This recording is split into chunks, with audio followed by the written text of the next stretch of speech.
What's up, y'all? Mr. Muse here from Titan How To on YouTube. Today I got another install for you. The Airaid cold air intake system. Very easy system to install. You'll see outside I had a helping hand from my sister's boyfriend Chris. He helped me out with the video. So make sure you pay attention to some of the tools. There's a variety of different tools I got to use. Very easy install, took less than an hour. You definitely could notice horsepower gains, some torque gains, definitely a change in the sound of your engine as it's driving. Your car tends to run a little cooler.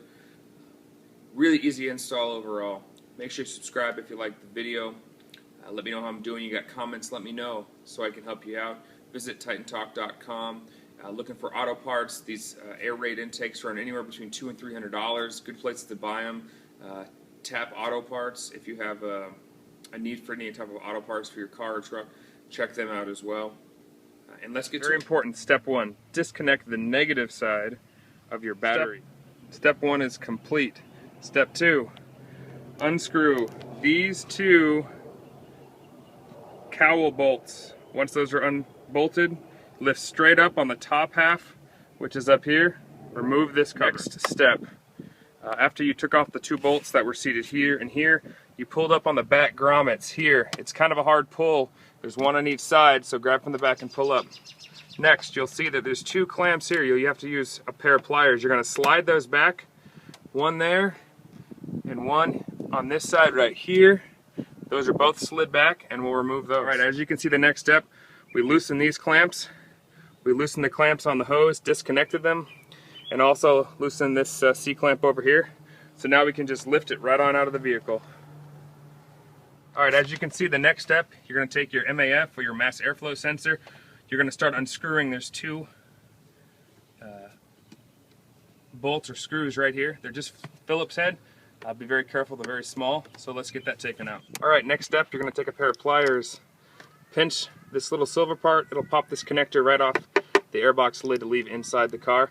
I also disconnected the MAF from the actual connector and installed it on the new pipe. You'll see that later. Next, you're going to remove a single bolt. You can see this is where the air filter was. There's a single bolt up here, 10mm socket. Go ahead and take that off. Next, remove the bolt and the bottom of your air box with the grommet as well. The next step is you're going to install this part right here into the aftermarket air box. This is the filter adapter. You're going to use your button head screws and the flat washers, install it into the air box. The next step is you're installing the factory grommets and screws from the old air box, taking them out like this one down here, and the one in the middle, and the one that was down on that side there. You're going to take those out of their original, and you're going to put them back into the new air box. The OEM hardware will be used in this step. So disregard one of the steps I had. This middle bolt you do not have to take out. It's just a straight up pull grommet, just like this one that's down here is. So you don't have to necessarily take that bolt out. Just this one up here on the top on this side. So we replaced the hardware. This is the brand new air box. We just pushed it right back into place. And now we're going to install that other bolt right up at the top. Okay, the next step calls for you to insert your factory MAF sensor here with the two provided hex bolts. Now, do not attempt to use the OEM bolts, they won't fit. Use the ones that Airaid provides. I went ahead and put all of these pieces together in one step, but you're supposed to only put this bottom one. Don't over tighten because it is plastic, you don't want to strip it out. But this is the adapter with the tube and the Y connector. Put that on. And then you have this reducer here. You have two clamps on the reducer. The top clamp that you're going to put on is going to be the 64 clamp, and the bottom clamp here is the 48 clamp. It actually says on the clamp what size they are. Just leave those loose for now so we can put it on. Next step is to slide this hump hose onto the air box. You're going to put 72 clamps, two of them, leave them loose for now, and then slide it onto the air box. All right, it's coming together nicely. Next step, you're going to put the hump hose side on first, and then you're going to adjust to fit it here on the throttle body side. After you get it fitted and adjusted, it is kind of a tight fit, so you're going to have to do some wiggling. Tighten down all four clamps, 1, 2, 3, and 4. Tighten those down. Next up in the process is you're going to replace these hoses, put them back on the Y connectors. The speed clamps here, put those two on. Go ahead and squeeze them. Nice and easy. Not too hard to break them. Good to go.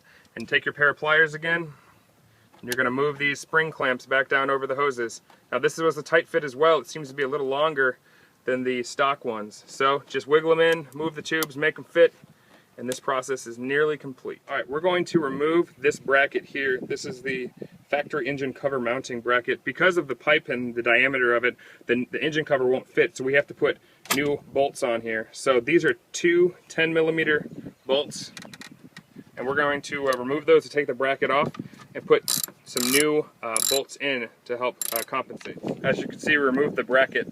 Now, the new bolts that are included, those actually are installed from the back side now. They actually screw in. They don't just slide in, they screw in so they don't fall out. So if you were to look at it on the vehicle, the bolts are coming in the reverse order. So we'll reinstall the bolts down here and put it back on the vehicle. See, we're installing the bracket back in.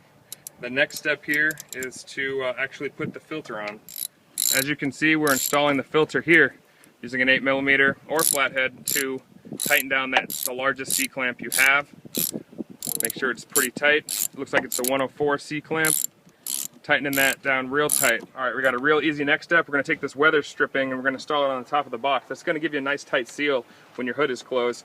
Make sure the contour is rolling away from the air intake from the filter. So it just slides right on top of the air box. All right, as you can see, we installed the spacers that come with the kit on both. Now we're going to reinstall the engine cover lid, making sure you're pushing down from the back first into these two grommets, one on each side. You can see the posts on the back of the engine cover that go straight into those grommets. And then next we're going to fit these in, put a washer on the top of the engine cover with the new acorn nuts, and that should complete the process. All right, final product install of the air ram intake. As you can see, it's completely done, a little dirty. These did not have a lot of space, I noticed, coming in once you put the washer and the acorn net, but make sure you get a 10mm socket, tighten those down. It shouldn't be a whole lot. There wasn't a whole lot of clearance for me.